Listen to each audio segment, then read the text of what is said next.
Hello, welcome to EROSS 2020, the ER online summer seminars. I'm Giancarlo Guizzardi, and I'm organizing this together with Enrico Franconi, Thiago Salles, and Claudine Moraes.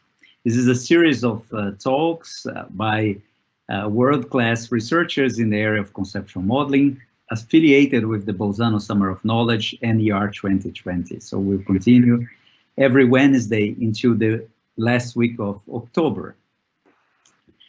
At least from the point of view of us cognitive agents, reality can be seen as grounded into these two different aspects, right? Structure and behavior. On one hand, objects, things, and their intrinsic and relational properties. On the other hand, occurrences, process, events. Since information systems are representations of reality, they too need to deal with the representation, with a consistent representation of these two aspects. And this is an area of concern for many, many years in information systems engineering. Our guest of today has been busy with that for a long time, and in both representing these two different facets of reality, but also in coming up with ways of consistently doing that. Monique Snoeck is a professor of information system at the Catholic University of Leuven in Belgium. She's one of the creators of the MERODE methodology, which was a methodology grounded in this very interesting notion of existential dependence that addresses exactly that, this viewpoint consistency. Monique is also an enthusiast about conceptual modeling education. So for many years she's been working on, let's say, materials and methods and providing tools and simulators and rapid prototyping tools for teaching conceptual modeling. She's also the author of the book Enterprise Information Systems Engineering, the MERODE Approach. And today she will talk about how a conceptual data model is a process model too. So Monique, welcome to EROSS 2020. You're welcome everyone this afternoon. I hope you will enjoy the talk. And indeed, I'm going to talk about the fact that the conceptual data model is a process model too. The more, say, evident statement would be to say that a process model is a conceptual model, but I'm going to reverse the statement. Looking at, say, the history of conceptual modeling, we can see that in our community, we have kind of two different worlds. We have the business process modeling world, and in this world, we use techniques like Petri nets, BPMN, activity diagrams, declare, CMMN, all the techniques like IDEF maybe still, and so on. We have also conferences like the BPM conference. And then on the other hand, we have the conceptual modeling conference and the conceptual data modeling world, where we talk about entity relationship modeling, the NIAM method, class diagrams, ontologies, OntoUML, and so on. And also a set of own conferences, venues, and so on. So it seems that those two worlds have been separated for a long time. Now, that's not completely true. If we look at business process modeling, we see that there is a small bridge made towards the idea of data, because when you draw in BPMN, for example, a process model, you can add data objects, temporary data objects, data storage, talk about messages.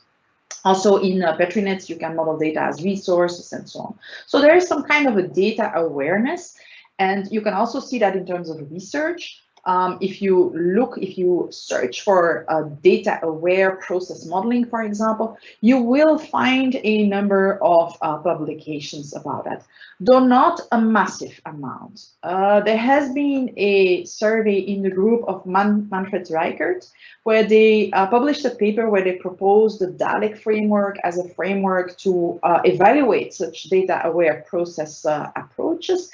And they identified more or less 17 different approaches with not too many papers per approach. So there is a bit of a data awareness, but it's not massive and not like, say, quite a lot of research about it. On the other hand, if you look at conceptual data modeling, well, we don't really see process concepts appearing in data modeling techniques. So there it seems that there is no bridging made towards process modeling. So there's a kind of an asymmetry. Process modeling seems not totally agnostic of data, and on the other hand, data modeling seems totally agnostic of process modeling. This asymmetry exists for a good reason, because in software architecture, if you look at the different layers and how software is built, you will see that the data layer is at the kernel of a system, and so the process layer will use or invoke services on the data layer, so needs to be aware of the data. On the other hand, the data layer typically will not invoke elements of the process layer. So this asymmetry is there for good reasons. Nevertheless, even though the data layer does not invoke the process layer, the data model does imply a number of sequence constraints on tasks. So it looks as it's only about data, but it's not only about data. It also says something about how the process should be. And that's what I want to talk about today. So in order to explain that, I will use the concept of scenarios. If you look at a process model, then you can say that each process model defines a set of scenarios. So for example, here we have a small process model that says we start with task X, and then after that we can choose between task Y or task Z. So it means you have two scenarios. First scenario is task X followed by task Y, and the other scenario is task X followed by task Z. So every process model defines a set of scenarios. And so what I'm saying is that a data model also defines a set of scenarios. So the process model defines what is allowed. You have to do X before you can do Y. And the data model also gives a number of constraints on which scenarios are allowed and which ones are not. So if you represent this set of scenarios that are allowed as a set, an ellipse, so that represents a set, then the data model defines this set of scenarios. And in this set, we find all the scenarios allowed by the data model. The process model also defines a set of scenarios, and assuming we are working in the same model, we expect that there is some kind of intersection between those two sets of scenarios. But because the process model we use the data model, it means that the business process will be constrained by what is allowed by the data model. So it means that this orange part here, these are scenarios that are defined in the business process, but they will be refused by the constraints embodied in the data model. So this is when you want to do something and the computer says, no, not allowed. Cannot store this data, refuse a transaction, can't do this. So that is the thing we have to keep in mind, is that the data model defines a set of scenarios, and then the business process can only do the scenarios that are also acceptable from the perspective of the conceptual data model. So now, in order to understand what this process model is, so what are then these scenarios defined by the data model, let's look at a small example, and I will take the example of a web shop where people can buy products. We all have done that. We're not allowed to go to the shops anymore, so we all have to buy our things online. Okay, so you know that when you buy something online, you have a basket. So every time you click on a product buy, it goes into your basket. So in a conceptual data model, you would have an entity basket. And in a process model, you would have a number of processes. The processes for basket registration, where you create a basket, basket management, where you, for example, confirm the basket, ship it, have it paid, invoice it, and so on. And then when everything has been done, you might archive your basket. So these are three different sets of processes. I have drawn them as complex tasks, so it means that inside each of these tasks, you find a new process that can be complex on its own. Now, looking at the life cycle of a basket from the perspective of its definition in the conceptual data model, you will see that obviously you will first have to create a basket, then it exists, and you can update it, for example, add products to it, change its status, for example, and in the end, you will terminate it. So it means that if you map that then to the processes that work on the baskets, in my previous slide, those three processes were independent from each other. Actually, they are not independent from each other. you have a sequence. You first have to do basket registration, then basket management, and then basket archivation from the perspective of a single basket. Of course, this is a process model. You can have several instances of it, so every basket can have its own instance of this process model. But from the perspective of a single basket, your process model is, we will first do basket registration, then we will manage our basket, and we will terminate with basket archivation. We can do the same for the customer. So suppose we have also the notion of a customer. So then we have the same story here. We have to create our customer, register our customer first, then we can do customer management, and we can end with customer archivation or dismissal if we don't want to keep the information about our customer. So far, so good. So now let's relate the two objects. So I've created an association that relates the basket to the customer, and every basket belongs to exactly one customer. And I wrote there that this association end is frozen. I assume that if a basket is for a particular customer, it's once and for all for that customer. So my basket will remain mine forever, and your basket will remain yours forever. And every customer can have 0 to many baskets. So now we have the customer processes and the basket processes, but the two are related with each other.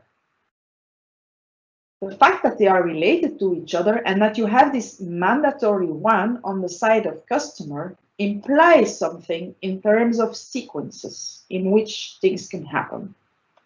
So you can draw it like this. We see the life cycle of the customer. And because a basket must have a customer, we cannot create a basket before we have registered the customer. So the customer must exist first, and then we can create a basket. And another, and another, and another. We can manage all those baskets, but we also have to keep the information of the basket, of the customer, until we don't need the customer anymore. This means until all the baskets have been handled. We see that the life cycles of those different baskets, they are not in any particular order, so they can appear a bit randomly. But of course, for every basket creation, you must have a basket ending. So there's kind of a mapping there.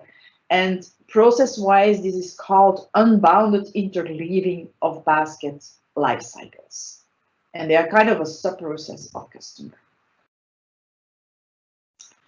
So if we translate this to the process model, it means that our overall process model of managing a web shop means we create customers, then in parallel with customer management, we can have basket registration, basket management, basket archivation, and then we end with customer archivation. And so the basket management processes from the perspective of a single customer are in parallel with customer management.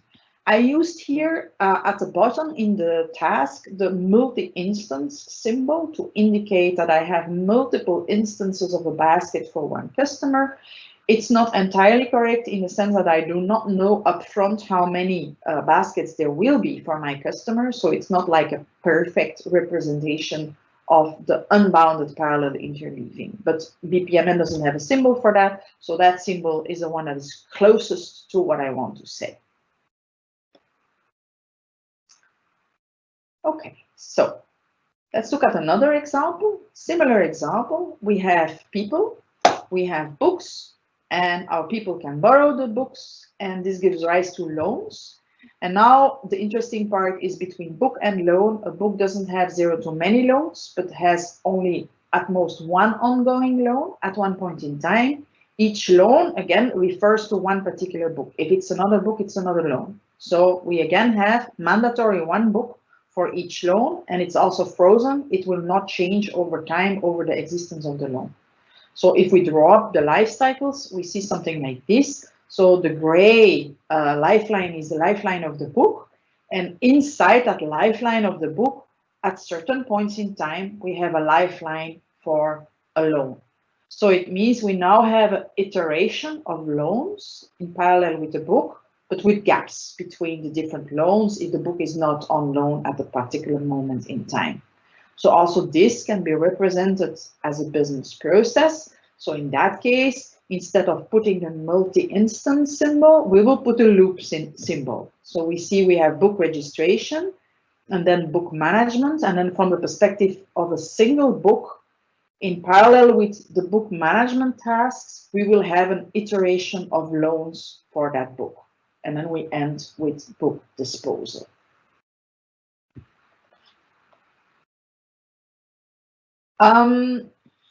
So if we put everything together for this small library example, what we see is that we have person, which is a zero object in the sense that this is an object that doesn't depend on anything, so it just exists on its own.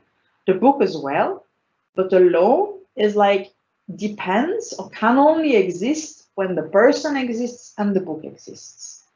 So in terms of a process, it means that in the person process, we have a call activity, loan processes that runs in parallel with member management, and these same loan processes run in parallel with book management.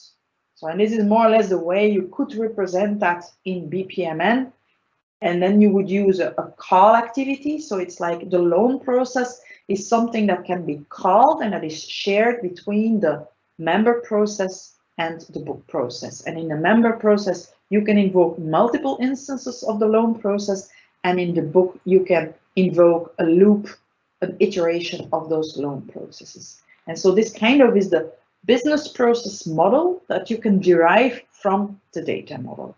And so the 0 to many gives interleaving, unbounded interleaving, here represented as a multi-instance task, and the 0 to 1 is represented as a loop.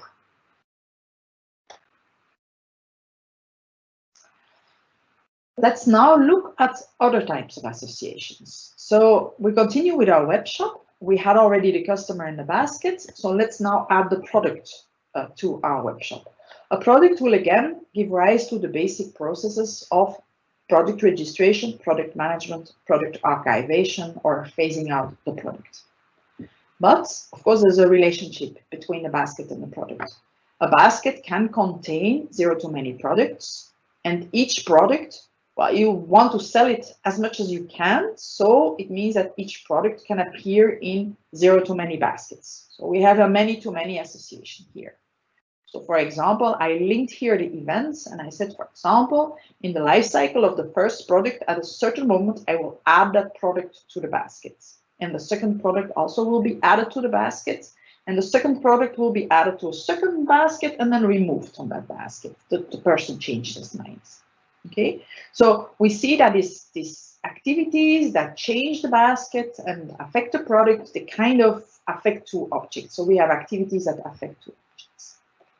And now I want to refer to the lecture of Nicholas, where he talked about the reification move. And he said, the act of putting in the reification is the act of putting in the domain of discourse an entity that would otherwise be hidden, although presupposed by the language. Okay, and reification allows us to talk of these hidden entities. And in particular, he said, maybe we should talk about relationships. So reifying relationships allows us to talk of their nature, the way they change in time, the interaction with the world, how they compare, etc., etc. And that's exactly what we want to do here. We have a basket and a product, and they are related sometimes. If you put a product in your basket, then that product and your basket are related. So you can talk about this relationship. When did you put it in the basket? Was the item delivered? Did you pay for it? Did you change your mind and remove it from the basket? So there's a whole life cycle, and we call that typically our basket item. So what we will do then in the class diagram is we will reify the association, and we will say the association between basket and product can be reified, and we will call it basket item. And basket item also has a life cycle. It starts to exist when you add something to the basket. It ends to exist when it stops to exist, when you remove it from the basket, or maybe when it has been shipped and delivered and paid and everything, and you think, okay, I'm ready with my work. That's another way of ending the life of a basket item. But so it's initially a relationship, but you refine to concept, and that concept also has a life cycle. So of course, when it has a life cycle, it also has processes. So we can start talking about the processes of our complete model. So my complete model now has a customer and a product. Then the basket, which requires a customer, and the basket item, that is a reification of the relationship between the basket and the product. So I have my customer processes, customer registration, management, customer archivation. I have my product processes, product registration, management, and archivation. I have my basket processes. My basket processes are kind of embedded in the customer processes. Because the basket needs a customer, it's in parallel with customer management. So my basket registration, management, and archivation is in parallel with customer management. And then my basket item cannot exist unless it has a basket and a product.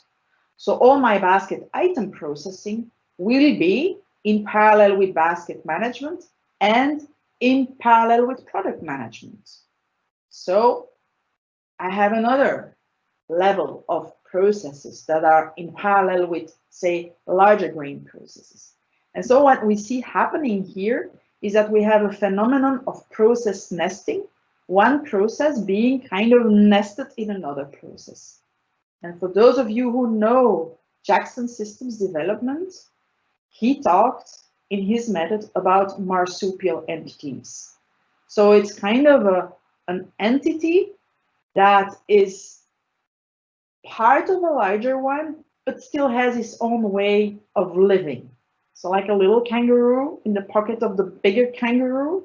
So that's the idea of a marsupial entity. So you can say that a basket item is like a sub-item of a basket with its own life cycle, but nevertheless embedded in the life cycle of the complete basket. And so you can, with this process ordering, start to think about a hierarchy of objects. In the MERODE method, this reification of association is required. So you have to reify all the associations until every single association expresses existence dependency. And it has been explained in the method that this is possible. So if you start from a conventional UML class diagram, it's always possible to reify the associations until you end up with an existence dependency graph.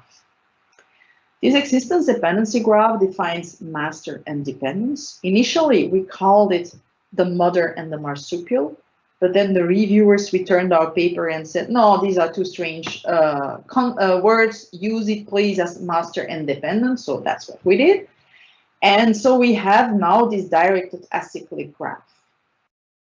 In the MERODE notation, which is a derivative of the Bachmann notation, you can see this relationship a bit better. So in UML, it looks like this, and it's a bit harder to see where is the master and where is the dependent. But in the MERODE notation, the arrow points always towards the dependent, and the dot is always with the master. So visually, it's a bit easier to see what is the master and what is the dependent. And then because it's a directed acyclic graph, you can number these. And you can ask the tool to give you the top-down level of a class. The top-down level means that you start at the top with the objects, the masters that are master of everything and are not dependent on anything. So customer and product are at the top of the hierarchy. So they are at level 0. Basket depends on customer, so it has level 1. And basket item depends on a level 1 object and a level 0 object. So you do it +1, so it's a level 2 object. Because from the top to basket item, you have 2 steps. Customer, basket, basket item. And this top-down arrangement of the classes makes it very easy to see what I call the business process playground. So it tells you what kind of and what sort of business processes are possible with this model. In this model, you can start creating customers and products. And once you have done that work, you can start making baskets. And once you have baskets, you can add basket items. So it makes it really easy to see the sequence of work. Here's a bit of a larger model. So it's also about order administration, but I added a notion of delivery and a notion of invoice. This is a UML class diagram, but I ordered the objects in the really the sequence, the top-down sequence are there. So I really arrange them always in a top-down way. And so you can really see at the level 0, we have the customer and the product. So we can start with customer and product registration. Then we can start with registering orders. It's the order header. We don't know yet what is in the order, but we can already register whom it should be delivered to, what's the address, for example. But we can also register the delivery, so where it should be delivered, and invoice who it should be invoiced to. So we can prepare those objects already. And then once the order has been prepared, we can prepare the order lines. So we can start registering what is in our order, what has been ordered. Once we know that, we can start the shipping. So we can say, okay, you've ordered 20 chairs. I don't have all 20 in stock right now. I'm going to deliver 10 to you today and another 10 in 2 weeks. So you can have several delivery lines for one order line. And then for each delivery line, you can have an order line. So once you have delivered your items, you can start invoicing them. So you can really see the sequence in the way you have to, so how you have to work in what sequence. This is for creating things. Of course, for ending things, it has to happen in the reverse order. You have to finish your invoicing before you can consider your delivery to be finished, before you can consider your order to be finished.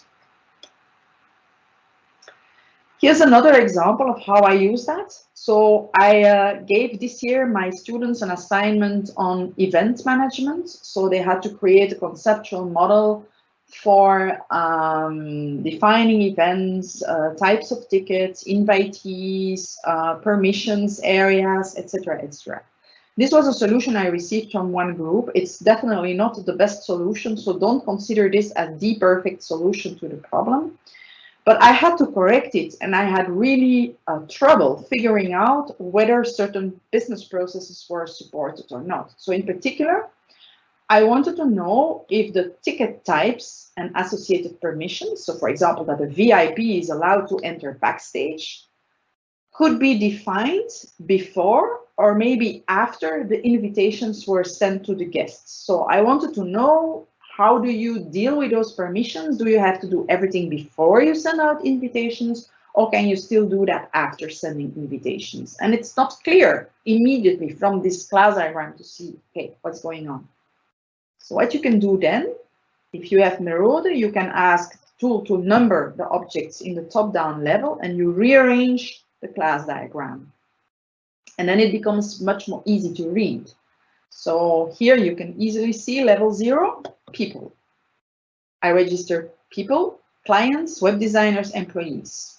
In my second step, I have to define the event, a big party for KU Leuven, for example, or a conference. Then in the third step, I can define the website, the event manager, the areas that constitute my event, like is there a VIP area, a backstage area, a main stage, that sort of things. I can define group of people, and I can define invitations. Okay, I don't know what these groups represent, but okay, that's what this solution says. And then in the next step, in parallel, I can define invitees and then guests, and I can define permission classes, and then I can have assigned areas for those permission classes. I'm not saying this is a good solution, but at least now I can start understanding what the students are saying. And then in the last step, I can do the ticketing, and then I can do identifiers. And once I have identifiers, I can do in parallel permissions and presence. So arranging a class diagram according to these top-down levels makes the business processes behind the data model visible to me. So it makes it way easier to appreciate whether this is a potentially good solution or not. Yet another example, like slimmed down version of the same problem. So suppose that on the left-hand side, I have a class diagram like this. So it means I will have to define my events. Then for my events, I will define ticket categories like VIP tickets, normal tickets, free tickets, and so on per event, because every ticket category belongs to exactly one event. Then I will send out invitations per category, because every invitation refers to a single ticket category. And then after I have sent out my invitations, I can issue the tickets per invitation. So it means if I invite somebody, I will invite somebody, for example, as a VIP, and then I will have to give this person a ticket as a VIP. Maybe I want to let the people choose. So then I can go to the other model where I have to define the event. And then in parallel, I can define ticket categories on the one hand, and I can have invitations on the other hand. And then for each invitation, I can have tickets for categories of choice. So I can have many tickets, and each ticket has a particular category. So I can send out an invitation, and if I receive an invitation, I can buy a VIP ticket for myself and normal tickets for my kids, for example. So you can clearly see how the conceptual data model influences or determines what kind of business processes will be possible or not. So different class diagrams support different business processes. And when defining the class diagram, you should be aware of the implications the modeling choice has on the business process layer. And that's actually something that is not easy to do. So hence my statement that a class diagram is also a behavioral model. The class on the mandatory side of an association exists first. So the task that triggers a creation event of the mandatory object comes first, and the task that triggers a creation of the dependent comes next. And the top-down organization of class diagrams gives you the sequence of tasks. And reverse, the mandatory class is deleted last. So if you have a mandatory customer for each basket, you will have to delete a basket before you can delete the customer. So the ending happens in the reverse order. When I tell that to business architects who are mostly concerned with business processes, and I tell them that the class diagram, and explain to them that this class diagram impacts their business processes so much, usually it's a surprise for them, because they say, so it means we have to investigate the class diagram as well. So we should not talk just about the business process, we should also talk about the class diagram. And my answer is yes, you should, because it's not because you design beautiful business processes that you can be sure that the class diagram, whatever it is, will enable all the business processes you have designed. So it's really important to look at the two. So a domain model, UML class diagram, ER diagram is not just structure. It also implies some behavior. What we also see, and that's another reason why a class diagram is not just structure, it's because what we tend to do is we also want to keep information about our business processes. So some of the business objects that we include in our conceptual class diagram are actually representing the business process. So the ordering process is captured by means of the classes order and order line. And the shipping process is captured by means of the classes delivery and delivery line. And the billing process is captured by means of the classes invoice and invoice line.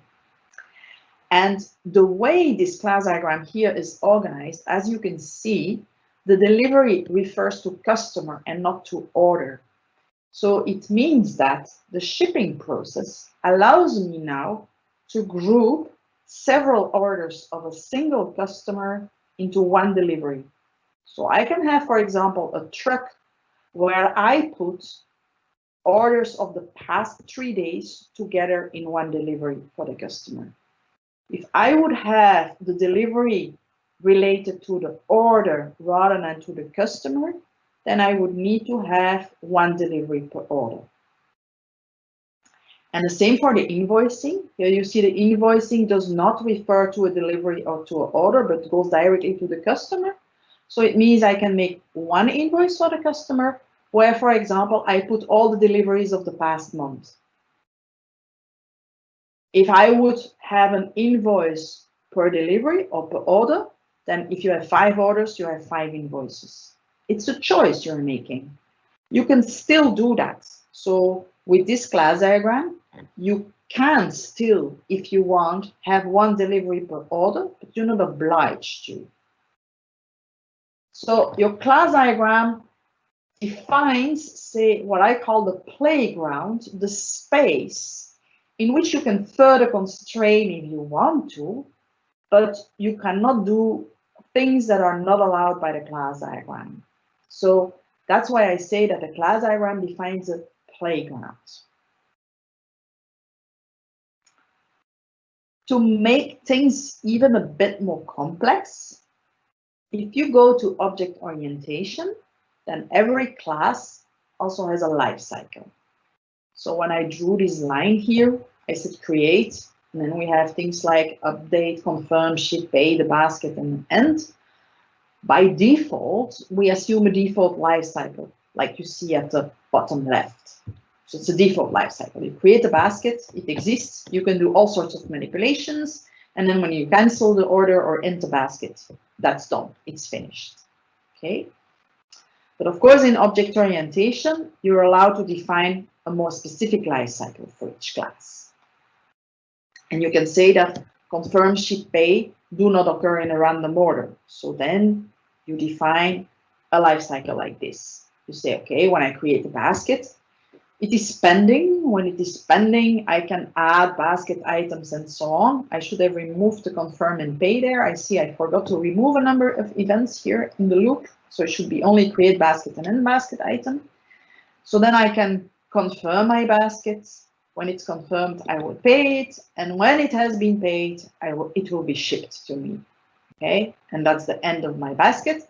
I can cancel it after I confirmed it, but not after I paid it. Okay, so that's a proposal for a life cycle. Of course, this means now that my basket management process is constrained by the life cycle that I have drawn here. So what happens in particular is when you have a business process, so you draw your business process, at a certain moment you have a task, pay, invoice on the business process of the customer. So what we assume here is that when the customer performs that task, it will trigger in the invoice, for example, a transition from exists to paid with the transition labeled receive payment. So every task potentially will affect the state of certain objects and move those objects to a next state. I explain that to my students by telling them when you write a sentence like customer pays invoice, from the business process perspective, paying is the task and it's the customer who performs the payment. The customer is the subject of the verb. So it's the task pay in the lane of customer or in the business process of the customer.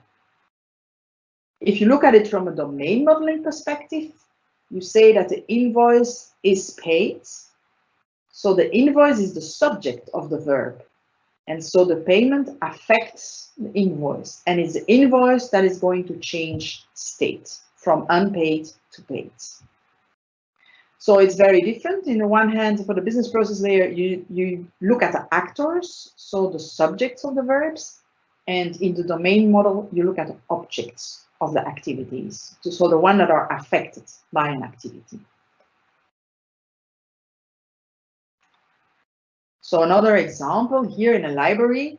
So suppose you have a business process to borrow a book, a physical book in a physical library. So you fetch your book from the shelf, you hand it over to the librarian will register the loan and then hands you the book, or hands over the book to the member past the security gate, or if the loan was refused, puts the book back on shelf instead of you. The registered loan will trigger an event. This event may trigger transitions in several objects. So it will trigger the creation of the loan. It may trigger a state change in a copy. It may trigger some verification at the level of the process of the member. And for some reason, it might be refused. So for example, this copy is a very rare historical copy, cannot leave the library, loan refused. So then you capture here this error at the level of the business process and you follow a different path here. So there's a clear link between the business process, the activities, and events that cause state changes in domain objects. So you have two aspects of behavior. And what is important to understand is that a business process groups behavior according to aspects of work organization. If we go back to the previous example, the work organization is that you go and fetch the book from the shelves yourself. But if the loan is refused, it is a librarian who will put the book back on shelf. We could reorganize that and say to the member, go and put the book back yourself. Or maybe in certain libraries where we have like very delicate material, you go to the desk and you ask the librarian to fetch the book for you. So this is work organization. Who does what? The finite state machine or the object lifecycle groups behavior per business object type. So it looks at a book and it says, what can happen to a book? Well, a book can be borrowed, it can be repaired, it can be bought, it can be disposed of when it's too old and worn out. So it brings together all these activities from different business processes, but that all affect the book. It brings that all together into one life cycle. So you have like two orthogonal views on behavior.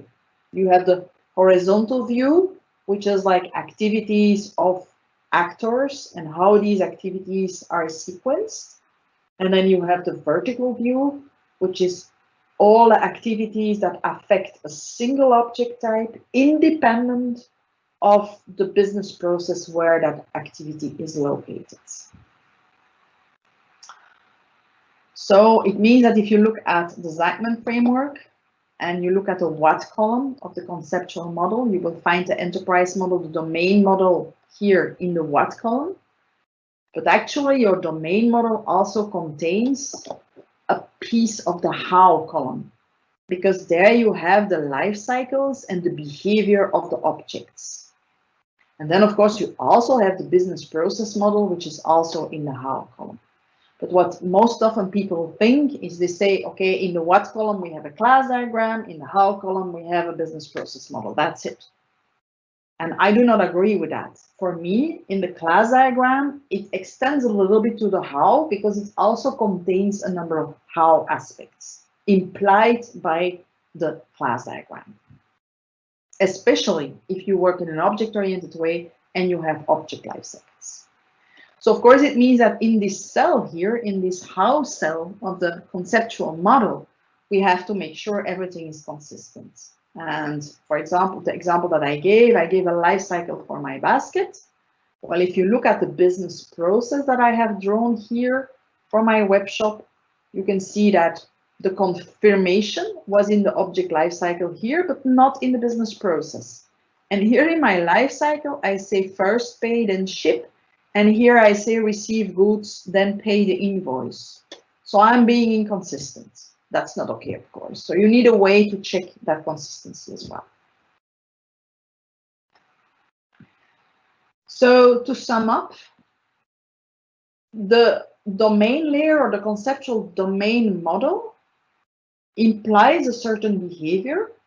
This behavior is the combination of the behavioral aspects of existence dependency and mandatory associations. It's also composed of the parallel composition of all the finite state machines of object types. So if you have object life cycles, you have all these objects, they all exist in parallel. So all these state machines also constitute a bit of behavior.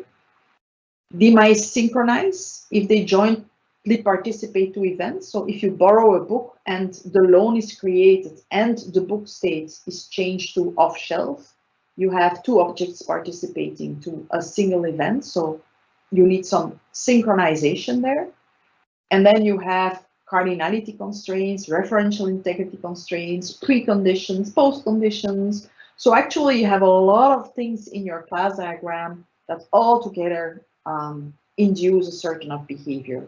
And that should be compared to the behavior induced by the business process layer. So the compatibility between the two needs to be managed well. So if we go back to our idea of scenarios, the blue ellipse represents the scenarios that are captured or implied by the domain model, the conceptual data model. The green ellipse are the scenarios that are defined by the business process models. It's actually what is in the intersection that will happen. So these are the business process scenarios that are also accepted by the domain model. The red part is refused by the domain model, and the blue part, not covered by the green part, are scenarios that are allowed by your data model but not used by the business processes.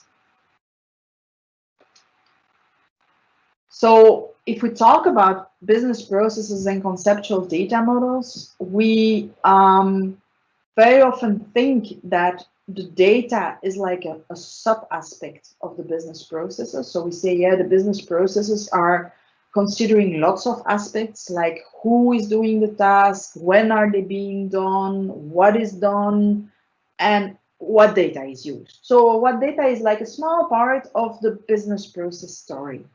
And that's true. But if you think in terms of scenarios, it's the reverse. The conceptual data model allows a number of scenarios, and the business processes can only do those scenarios that are allowed by the data model. If the scenario of the business process is not supported by the data model, it will be refused. You cannot do it. So in terms of scenarios, the conceptual model, data model defines the playground, and the business process model will use a part of that playground. What is not in the playground will be refused.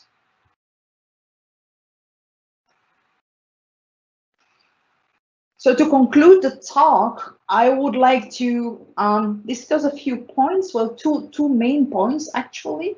One about, yes, how do we approach modeling and what is then needed for good conceptual modeling? And then I want to say zoom out a little bit and go back to the paper of Michael Jackson about the world and the machine to point to a number of aspects I have been explaining in the talk. So first, there are a number of implications for the training of good modelers. First of all, good modeling requires managing this cross-model or cross-view consistency. So you need to have some approach to quality. And for me, it means that you need some kind of formal foundation that can help you to tell when a business process is compatible with a data model or not, or when you have certain, say, conflicts in behavior and so on. And then the other thing is that managing these different perspectives simultaneously is really difficult. So you need tool support, and to train our students, you definitely need some educational support.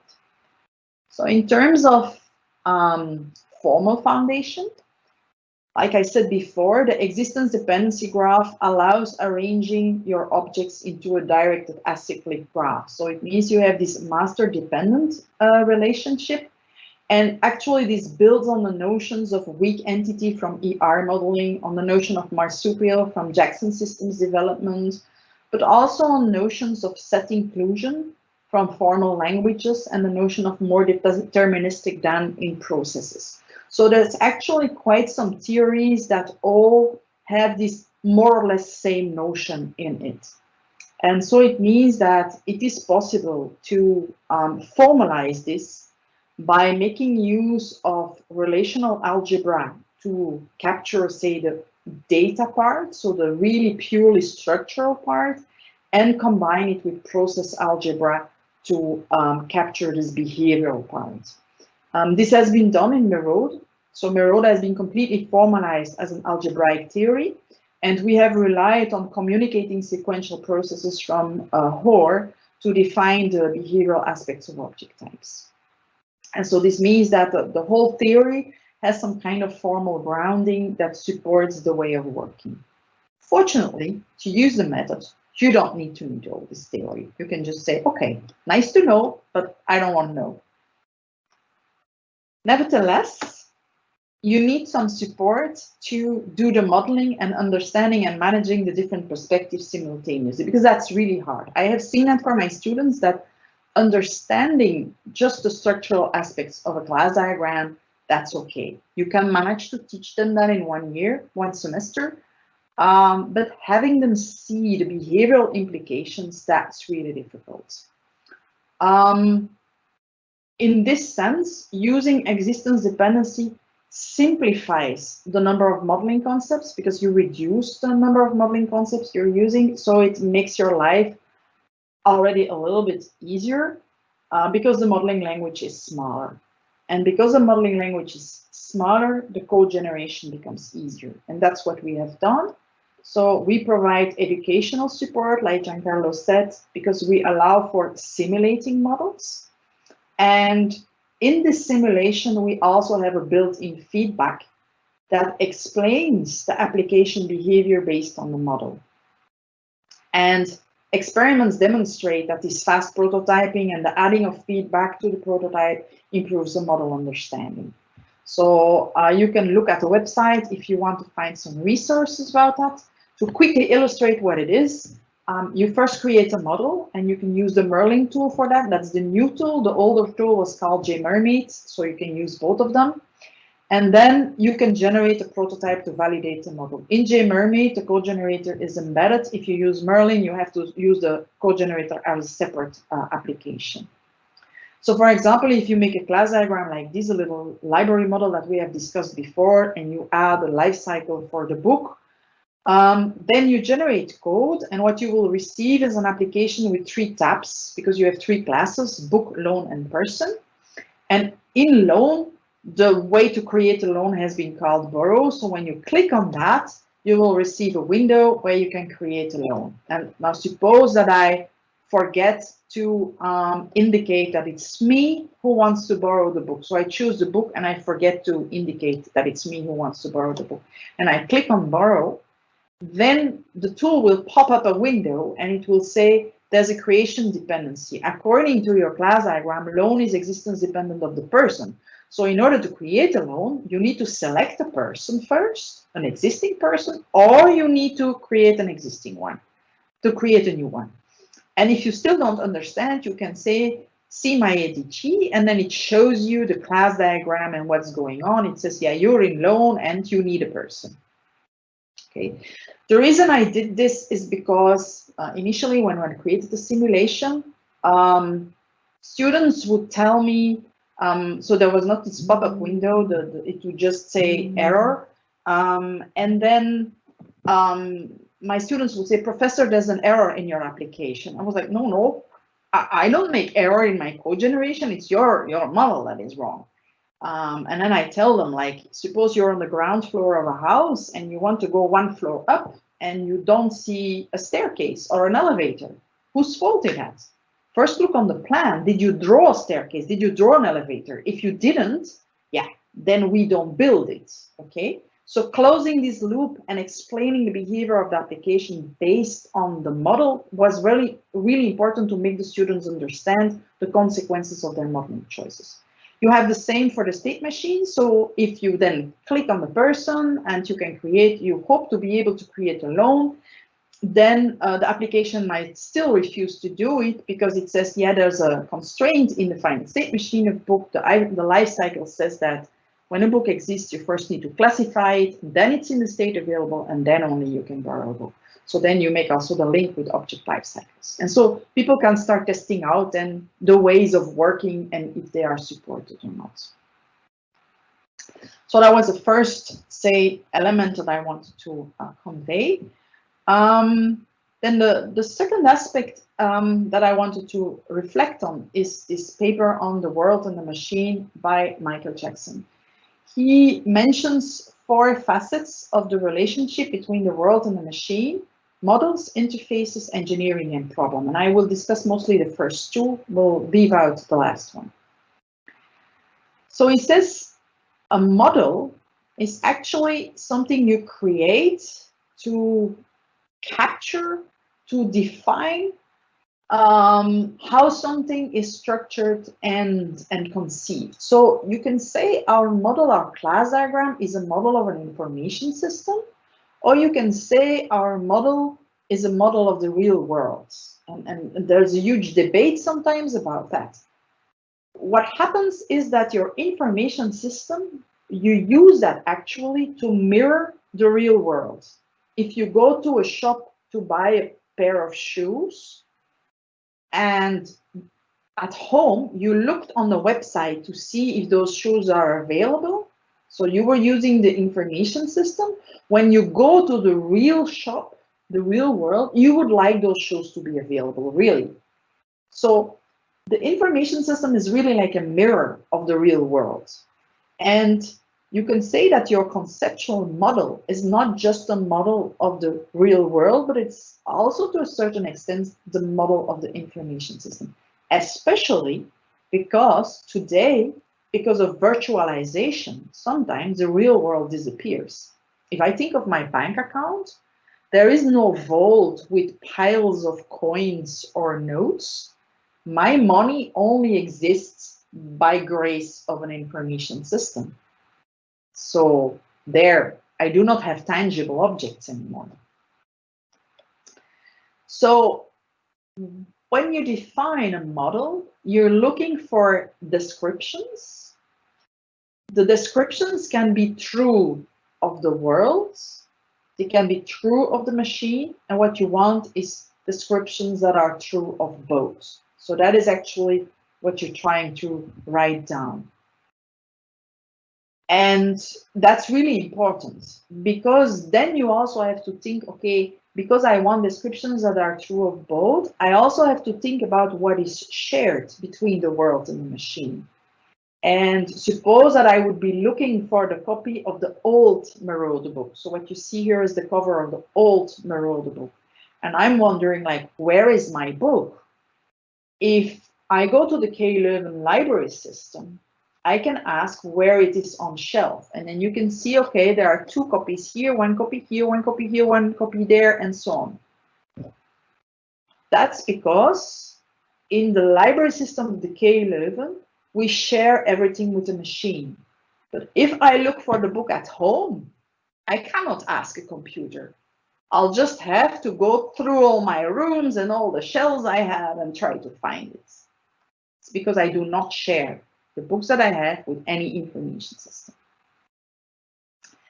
So that's the second aspect. It's the interface. It's what are you mirroring? What do you capture and what do you not capture? And there we speak about phenomena. So we don't speak about just about descriptions, but also about phenomena, things that happen also. So a student registers for a course that we want to know typically at KU Leuven. You cannot register for a course without registering this in our SAP system. We do not register whether the student attends a class or not. And if the student is coughing in class, we do not register that. Although since COVID, maybe we want to change that and we want to know whether a student is sneezing and coughing, and then we want to know who attended the class so that we can do contact tracing. So this can also be changed over time. This aspect of what do we capture is also needed to define what we want to control. So for example, when we register for a course, we want to control that. Is a student allowed to register or not? If a student borrows a book, is a student allowed to borrow it or not? There are also things we cannot control when a student steals a book. Well, we try to control it by using all sorts of security and so on, but actually if a student wants to do it, we cannot really always prevent it. So in summary, the interface between the world and the machine is really important because it defines the phenomena that are shared between the world and the machine. And you must understand these properties and exploit those properties to achieve the goals that you want to achieve. And so this interface facet and this engineering facet also forces us to also think in terms of the behavioral aspects as well.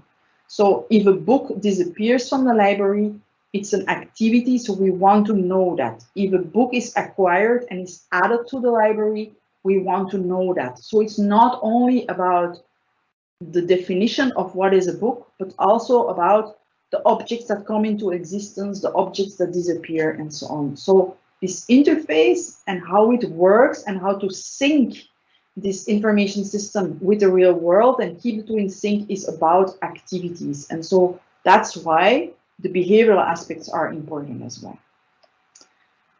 So to sum up, a data model is a business process too, because objects have behavior, default behavior, or defined by a life cycle, because objects are related and the relationships constrained on the behavior, and because objects represent part of the business processes. The awareness of this behavioral aspect is important because it defines the playground for business processes, and this playground could be too restrictive or not restrictive enough maybe, because you need to manage the consistency between the business processes, and because reflecting about the shared phenomena is needed to establish a proper relationship between the world and the machine. And then MERODE offers you a concrete methodology and tool support for this behavior-aware conceptual data model.